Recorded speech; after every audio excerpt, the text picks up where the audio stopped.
state recognition, restoring sovereign prerogative. This section really highlights why the U.S., not the African Union, is uniquely positioned to lead on Somaliland recognition. Hannah, can you break this down for our listeners?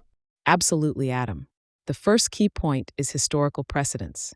Somaliland's independence actually predates both the African Union and its predecessor, the Organization of African Unity. We're talking about a sovereign entity that existed before these institutions were even conceived. This raises an important question. How can these organizations claim veto power over something that existed before them? That's a fascinating point. And the article draws some compelling parallels with other historical cases, doesn't it? Yes, particularly with the Baltic states. And this is where America's unique diplomatic expertise comes into play. The U.S. has direct experience dealing with forced unions.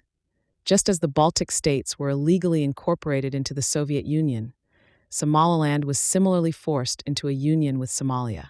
The U.S. didn't view the Baltic situation as secession, but as a matter of state continuity. This same principle applies perfectly to Somaliland. And there's substantial documentation in U.S. archives about Somaliland's original independence, right? Exactly. The U.S. State Department archives contain clear records of America recognizing Somaliland's independence on June 26, 1960. What's particularly significant is that the U.S. established a clear position. Any union between Somaliland and Somalia would need the popular consent of both peoples.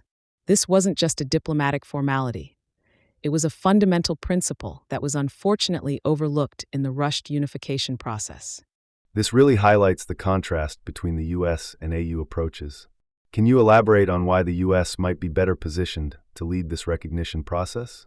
The U.S. brings over 2 centuries of diplomatic experience in handling complex state formations, starting with its own emergence as a nation.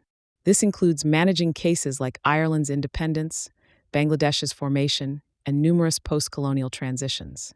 The African Union, while important, simply doesn't have this depth of experience in handling such nuanced diplomatic situations. And there's an interesting point about institutional gridlock in the current system, isn't there? Absolutely. The current system's rigidity, where multilateral institutions effectively hold a monopoly over state recognition, is actually perpetuating regional instability.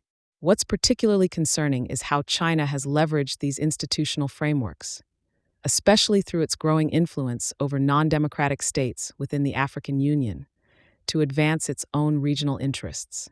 Let's talk about the AU's own findings regarding Somaliland. This really underscores the paradox of their position, doesn't it? Indeed. The AU's own fact-finding mission in 2005 confirmed that Somaliland's case was unique and legitimate, yet they failed to act on their own findings. This illustrates a key point from the article, that multilateral institutions can sometimes become obstacles to the very solutions they're meant to facilitate. The U.S., with its independent foreign policy tradition and historical understanding of similar cases, is better positioned to break this deadlock. So what does this mean for U.S. leadership in African affairs? The U.S. has an opportunity to demonstrate enlightened leadership that respects both historical precedent and current realities. By recognizing Somaliland, the U.S. wouldn't be undermining the African Union.